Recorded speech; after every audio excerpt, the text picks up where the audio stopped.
तो प्यारे बच्चों, आज हम तुलसीदास जी द्वारा लिखित राम लक्ष्मण परशुराम संवाद जो रामचरितमानस का भाग है, उसकी जो कथा वस्तु है उस पर चर्चा करेंगे।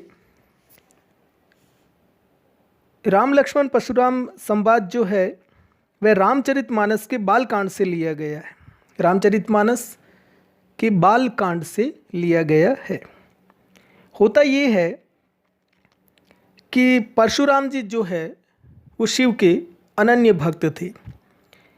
वो तपस्या कर रहे थे और अचानक उनको ये एहसास हुआ कि किसी ने उनके आराध्य भगवान शिव के धनुष को, जो कि विश्वविख्यात था, उसको तोड़ दिया है। उस पर प्रत्यंचा चढ़ाई और तोड़ दिया है।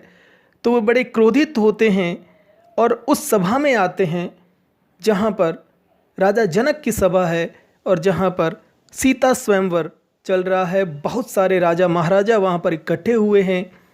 देश और दुनिया के इधर उधर से कोने कोने से आए हुए हैं और वहीं पर राजा जनक की वो तपस्या, वो प्रतिज्ञा पूरी होती है कि जो भी शिव धनुष पर प्रत्यंचा चढ़ा देगा उसे, उसके साथ वह सीता का विवाह करेंगे। वो काफ़ी निराश थे, लेकिन राम के आने के बाद विश्वामित्र राम को लेकर वहाँ पर आए और उसके बाद राम ने उस धनुष को छुआ और प्रत्यंचा चढ़ाने की कोशिश की और कोशिश करते ही प्रत्यंचा चढ़ी और वो धनुष टूट गया। तो उस भरी सभा में परशुराम जी पहुँचते हैं और बड़े क्रोधित होते हैं। वे अपने गुरु शिव के धनुष को खंडित देखकर अपने क्रोध से, आपे से बाहर हो जाते हैं और धनुष तोड़ने वाले को मार डालने की धमकी देते हैं।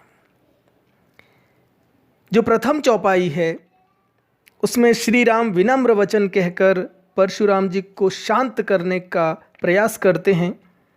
वो कहते हैं कि आपका कोई दास ही होगा जिसने ये शिव धनुष तोड़ा है, कहिए, मेरे लिए कोई आज्ञा है तो कहें। परंतु परशुराम जी का क्रोध और बढ़ जाता है।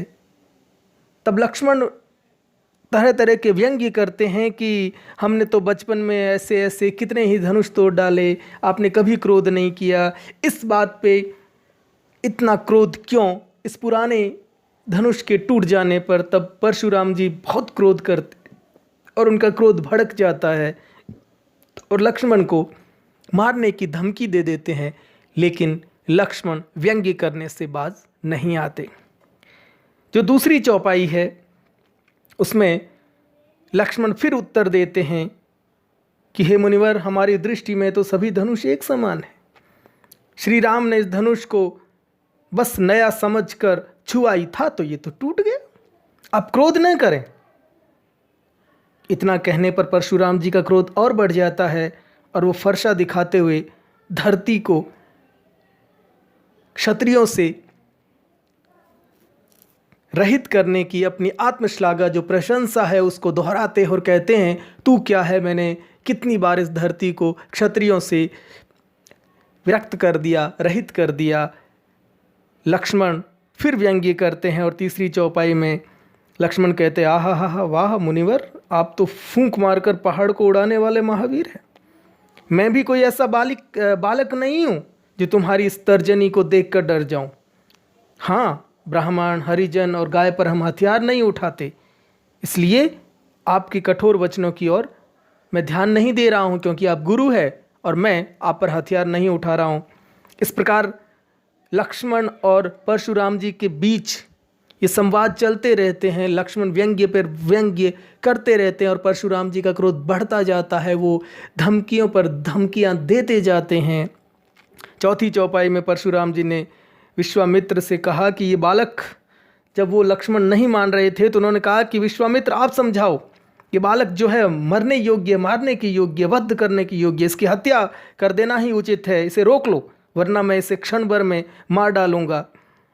तब लक्ष्मण फिर कहते हैं कि सच्चे जो शूरवीर होते हैं वो शब्दों से बड़ाई नहीं करते, बल्कि युद्ध करके अपना पराक्रम दिखाते हैं, वीरता दिखाते हैं। बात और बढ़ जाती है। 5वीं चौपाई में परशुराम जी ने विश्वामित्र से कहा, इस बालक को मौत मेरे सामने लाई है, मैं तुम्हारा अनुगामी मानकर तुम कह रहे हो, इसलिए मैं इसको छोड़ रहा हूँ। तब विश्वामित्र जी भी मन ही मन हंसने लग जाते हैं कि परशुराम जी को हर जगह विजय मिलने के कारण प्रत्येक जगह हर कोई सामने वाला हल्का ही लगता है, उसकी वीरता दिखाई नहीं देती। जैसे सावन के अंधे को हरा ही हरा दिखाई देता है, तो परशुराम जी को हर जगह हरा ही दिखाई देता है, अपनी ही विजय दिखाई देती है। ये राम और लक्ष्मण जो है ये कम वीर नहीं हैं, ये सामान्य तलवार नहीं है, ये गन्ने की तलवार नहीं है, ये लोहे की फौलाद की तलवार है। अगर ये अभी इनसे युद्ध करेंगे तो हार जाएंगे, ये मन ही मन विचार करते हैं। लेकिन लक्ष्मण फिर व्यंग्य करते हैं 6ठी चौपाई में कि आपने तो अपने परिवार के साथ भी क्या क्या किया, जग जानती है, दुनिया जानती है, पिता का ऋण भी चुका दिया है, अब जो गुरु का ऋण है वो आप मेरे ऊपर, ये बीच में कुछ बातें होती है, शीघ्रता से यह भी पूरा कर लीजिए।